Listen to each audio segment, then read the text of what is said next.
And we glorify you. Thank you, Lord. In the name of the Father, and of the Son, and of the Holy Spirit. Dans cette église évangéliste de Bilbao, en Espagne, quelques amis se sont réunis en mémoire de Ada, une jeune Nigériane de 29 ans, victime d'un crime barbare. C'était une fille très bien, très croyante. Elle était très sérieuse. J'ai déposé ces photos pour qu'on se souvienne d'elle. Ada était venue en Europe gagner sa vie, mais son quotidien était difficile. Sans travail, elle se prostituait pour survivre. Elle venait trouver du réconfort dans cette église nigériane. Elle s'asseyait là-bas quand elle venait à la messe. Dans ce coin, sur ce siège. Elle ne reviendra plus. Mais il faut que justice soit faite.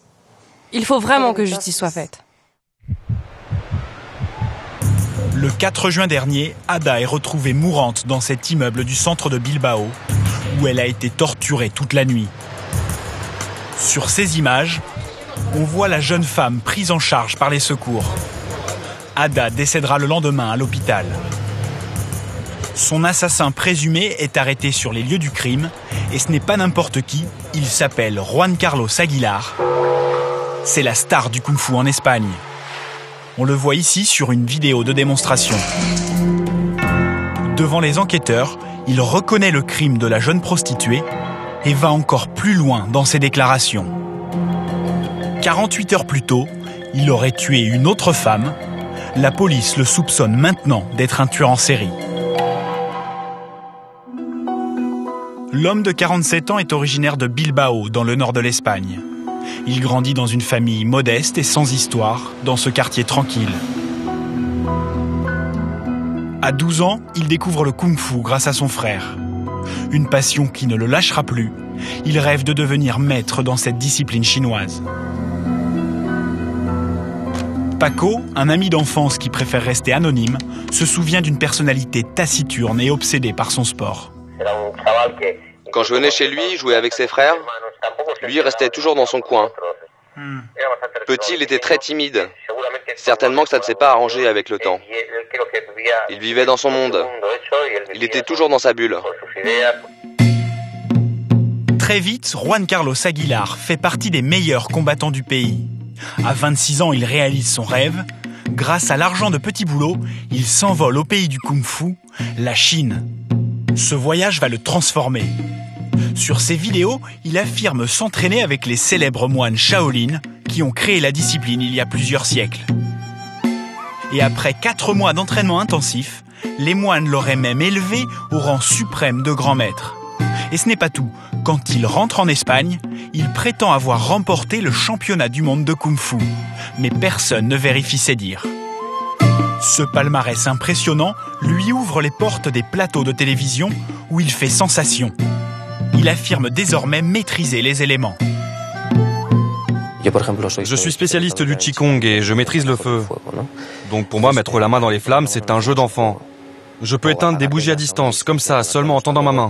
C'est un jeu d'enfant. Je pourrais le faire maintenant avec un peu de concentration. Porté par cette notoriété, il rachète une salle d'arts martiaux à Bilbao, qu'il rebaptise l'Océan de Tranquillité. Il y instaure une atmosphère zen qui séduit près de 300 élèves. Devant des novices, Aguilar fait illusion. Tout se complique quand Juan Carlos Aguilar rencontre Pedro Esteves. Ce professeur d'arts martiaux s'est lui aussi entraîné avec les moines Shaolin. Il est aujourd'hui l'un des maîtres les plus respectés d'Europe. Ils se sont rencontrés il y a 15 ans. Les deux hommes avaient organisé ensemble un stage de kung-fu parrainé par un célèbre moine chinois. J'ai retrouvé cette photo. Ici, c'est Juan Carlos Aguilar. Juste à côté, le grand maître Chichichong. Et là, c'est moi. Après ce stage, Pedro Esteves commence à avoir des doutes. Aguilar est très mégalo et se met toujours en avant. La dernière fois que l'on s'est vu, il était très bizarre. On ne pouvait plus lui parler directement. Il fallait passer par l'intermédiaire d'un élève. Ça m'a semblé complètement déplacé. Aucun moine bouddhiste ne se comporte comme ça. Intrigué, Pedro Esteves fouille alors dans le passé d'Aguilar et découvre qu'il a tout inventé. Il se présentait comme l'unique moine bouddhiste occidental, ce qui est faux. Il y en a beaucoup d'autres, en Allemagne, en France, en Italie ou même encore en Angleterre. En plus, il se disait moine du temple de Shaolin. C'est encore un mensonge. En réalité, il ne s'est même pas entraîné avec les maîtres Shaolin. Il découvre également que Juan Carlos Aguilar n'a jamais été champion du monde de Kung-Fu. Pedro Esteves ne le dénonce pas, ce n'est pas dans la philosophie Shaolin. Il décide seulement de couper les ponts. De son côté, Juan Carlos Aguilar s'enfonce dans un délire mégalomaniaque.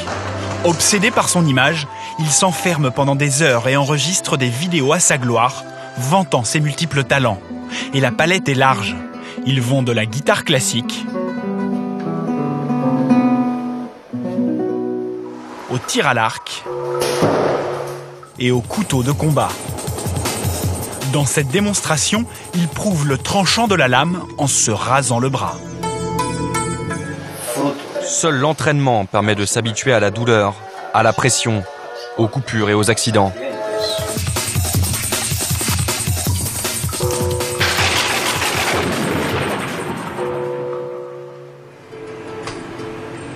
Pedro Esteves ne l'a plus revu depuis 10 ans. Il découvre les vidéos mises en ligne par son ancien ami. Quand je vois cette vidéo, ça me choque. Je ne comprends pas. Il se dit bouddhiste, Shaolin, mais il utilise une arme qui n'a rien à voir avec le kung-fu. Ces mouvements sont très étranges. Ils sont comme désordonnés. D'accord, il est très rapide, puissant, bien concentré, avec la bonne vitesse, mais il ne devrait pas avoir une telle vénération pour ce couteau.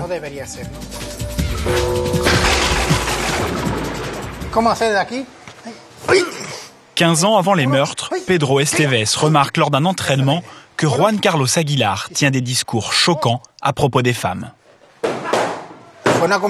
J'ai eu une conversation avec lui ici même. Il disait que les femmes étaient inférieures aux hommes, en tout point de vue. C'était un vrai misogyne. Quand j'ai appris la nouvelle, j'ai été étonné bien sûr. Je ne pensais pas qu'il irait jusqu'à tuer quelqu'un. Mais d'une certaine façon, j'avais comme une intuition. Je me disais qu'un jour ou l'autre, il pourrait perdre la tête et commettre l'irréparable. Progressivement, Juan Carlos Aguilar s'enferme dans une crise mystique. Il y a 2 ans, il prend un nom chinois et se fait appeler Yuang Aguilar. Il affirme aussi que sa salle de sport est devenue un monastère Shaolin. L'homme perd pied avec la réalité. Son changement de personnalité inquiète ses voisins. Il n'était pas sympathique. Il ne disait pas bonjour, il était bizarre. Au début, il y avait plein d'enfants qui venaient faire du judo et du karaté, comme dans n'importe quelle salle d'arts martiaux. Ensuite, les élèves qui venaient étaient des adultes, des gens bizarres. C'était pas un club traditionnel. Dans la cage d'escalier, on entendait de la musique étrange. On aurait dit comme une secte. Il se dit désormais l'égal des moines Shaolin. Il a un sentiment de toute puissance. Le 2 juin dernier, Juan Carlos Aguilar bascule dans une dérive meurtrière. Il habite dans cet immeuble situé dans l'un des quartiers chauds de Bilbao où se mêlent prostituées et toxicomanes. C'est dans ces rues qu'il rencontre Jenny Rebollo, une Colombienne de 40 ans.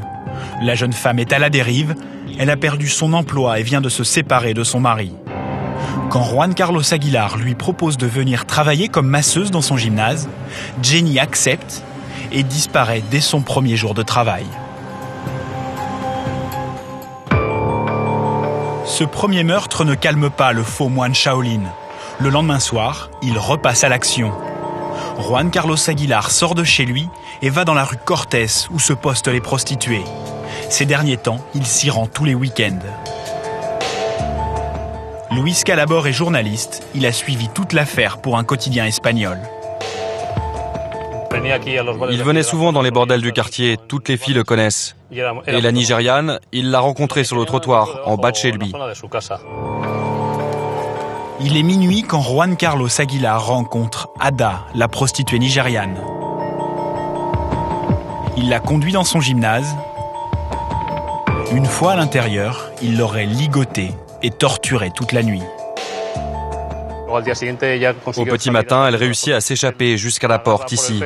Il l'attrape par les cheveux, la traîne à l'intérieur, elle se met à hurler et 2 voisins qui assistent à la scène appellent la police. Quand les policiers arrivent, ils découvrent la jeune femme agonisante au milieu de la pièce.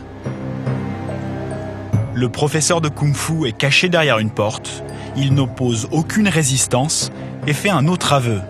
Il indique aux enquêteurs avoir dissimulé sous le tatami des morceaux du corps de Jenny, la Colombienne. L'autre partie de son cadavre est repêchée au fond du fleuve, en plein centre de Bilbao. Comment expliquer un acte aussi barbare? Juan Carlos Aguilar aurait-il agi de sang-froid ou sur un coup de folie? L'enquête n'a pas éclairci le mystère. Le journaliste Miguel Ángel Prado a eu accès à certaines pièces du dossier. Il avance une hypothèse glaçante. Il est probable qu'il se soit servi des os pour tester leur résistance à certaines prises de kung-fu. Ada et Jenny auraient donc servi de cobaye à Juan Carlos Aguilar. Un geste insensé qui n'est pas un coup de folie, mais au contraire, un acte froidement calculé selon les psychiatres. Malgré ce qu'il a fait, il est considéré comme un homme normal. Les expertises psychiatriques n'ont révélé aucune pathologie, aucun trouble.